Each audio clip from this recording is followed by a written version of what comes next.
ما حكم تارك الصلاة؟ تارك الصلاة كافر بالله العظيم. ما سلككم في سقر؟ قالوا لم نكن من المصلين.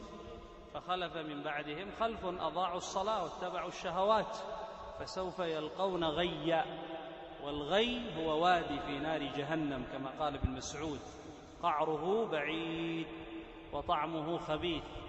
هكذا يقول عبد الله بن مسعود رضي الله عنه كما جاء عنه بسند صحيح. فاحذروا، الذي لا يصلي لا يجعل الله له نجاة ولا برهانا، إنما يحشره مع قارون وفرعون وهامان وأبي بن خلف كما في الحديث الصحيح: العهد الذي بيننا وبينهم الصلاة، فمن تركها فقد كفر.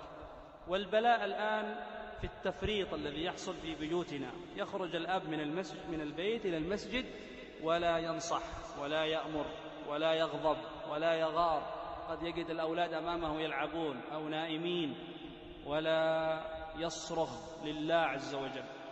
هو ما شاء الله قد يكون من أصحاب الصفوف الأول، لكن الضرب والأمر، أنت لك ولاية في بيتك تستطيع أن تضرب.